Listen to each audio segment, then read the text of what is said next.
Well, thank you very much, Cairo, for the really fine and very kind introduction. Several months before his tragic death nearly 6 decades ago, President John F. Kennedy said, quote, "The wave of the future is not the conquest by a single dogmatic creed, but the liberation of the diverse energies of free nations and free people."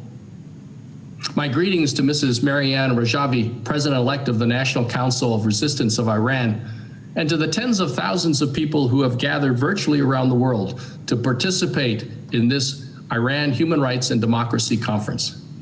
I'm truly humbled and honored to have been invited to speak to you today and to express my support as you continue your unrelenting fight. The people and government of the United States of America stand in full solidarity with the people of Iran and fully support your desire to be a free people. The Iranian people are freedom-loving, brave, and resilient.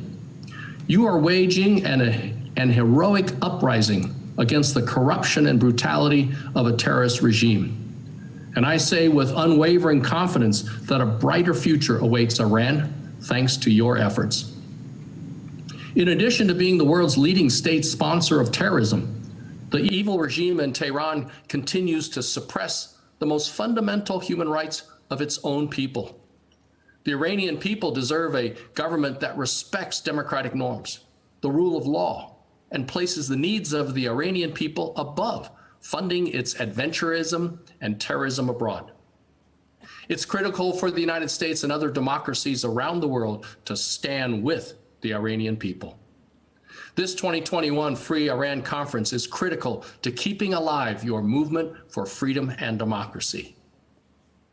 Conferences and summits like this are so critical because they remind the world that the evil regime does not speak for the people, that Iranians are committed to the ideals of democracy like free speech, public assembly, and fair elections, that human rights are universal rights sought by every people and every nation on earth.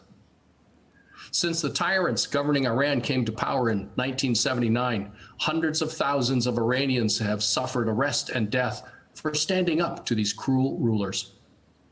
I support House Resolution 118 of the current United States Congress with over 240 Democratic and Republican co-sponsors that condemns the Iranian regime's human rights abuses and calls on all democratic governments to unequivocally support the Iranian people's basic need for human rights. Women in Iran suffer under a system of discrimination and inequality. And this fact is manifest in the Constitution and Penal Code of the Islamic Republic. And based on this system, the life of a woman literally is regarded as half as valuable as that of a man.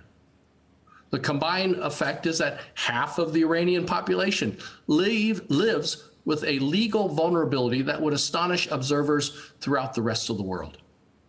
Simply put, women and girls in Iran are vulnerable to violence and harassment, and this permeates every aspect of their lives. As for treatment of ethnic minorities in Iran, they are among the most subjugated, dehumanized, and repressed groups. It's incumbent upon the United Nations to pressure Tehran and hold the Iranian dictators accountable for the ongoing and heightened suppression of these vulnerable groups. As you know, Iran's ethnic minorities include Arabs, about 3 million of whom live near the Iraqi border in southwest Iran. Nearly 7 million Kurds who live in the northwest in what is known as Iranian Kurdistan.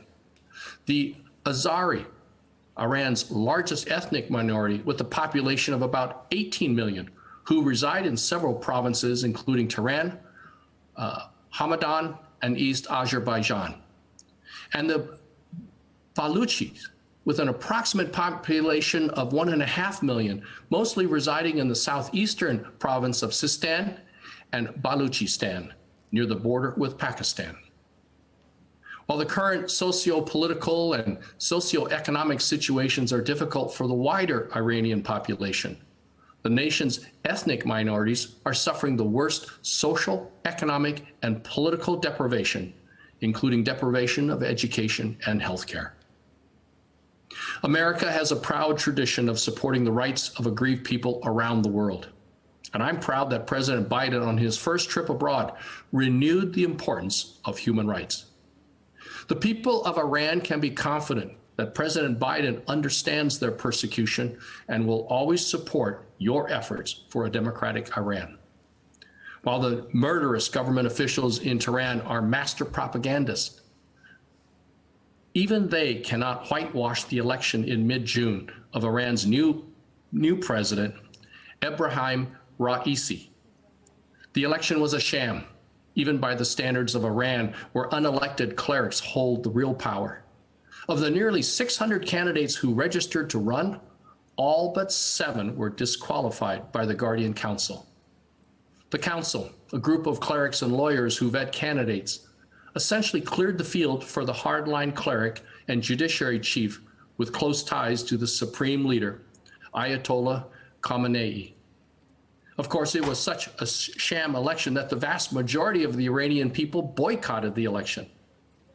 Raisi's election means he is the first serving Iranian president to have been sanctioned by the United States government before entering office for his involvement in human rights abuses, including the mass execution of political prisoners in 1988. The U.S. Treasury Department sanctioned him in 2019, citing reports that under Raisi, the judiciary had condoned the execution of child offenders and arrested lawyers for defending political prisoners and human rights defenders. The U.S. government has also noted his involvement in what it described as a brutal crackdown on protesters following the 2009 election and the uprising in 2016, 2017, and 2018. Dissidents have zeroed in on his role in the death commission that ordered the execution of thousands of political prisoners in 1988. Iranian political prisoners were asked to identify themselves, and those who responded mujahideen were sent to their deaths, while others were questioned about their willingness to clear minefields for the army of the Islamic Republic, according to a 1990 Amnesty International report. And it's estimated that some 30,000 Iranians were killed. The religious fascists currently running the Iranian government must be held to account.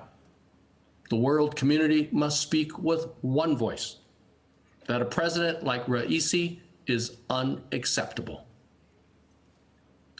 As we look to a brighter future, I'm very impressed with the 10-point plan that has been developed for a democratic Iran, which also includes the rule of law, so important to a free society.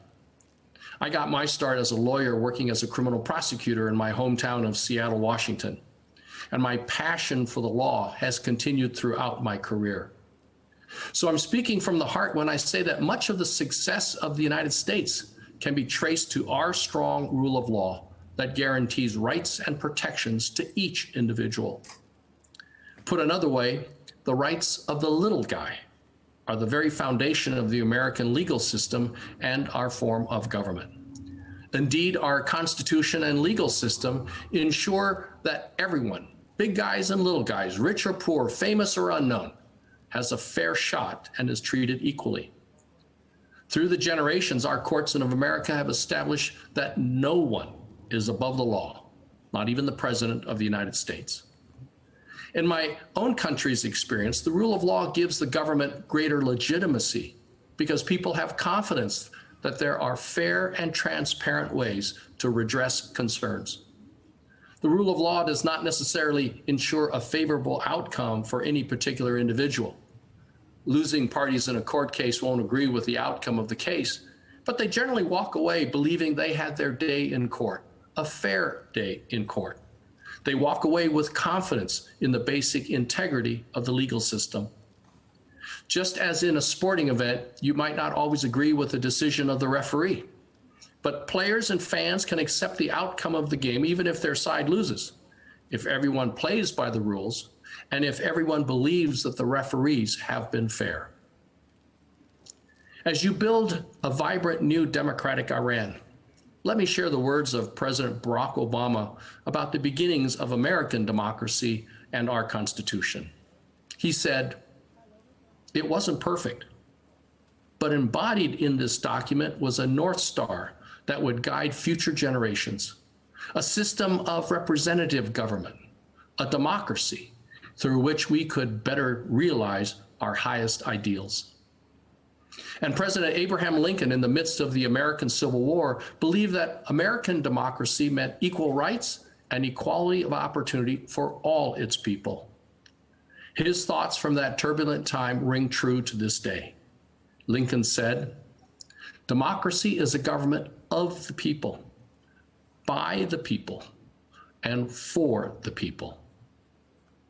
And I close with the words of another U.S. president, Thomas Jefferson, written some 200 years ago.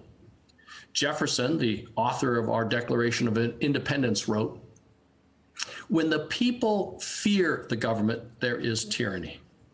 When the government fears the people, there is liberty." It's really been an honor for me to join you today.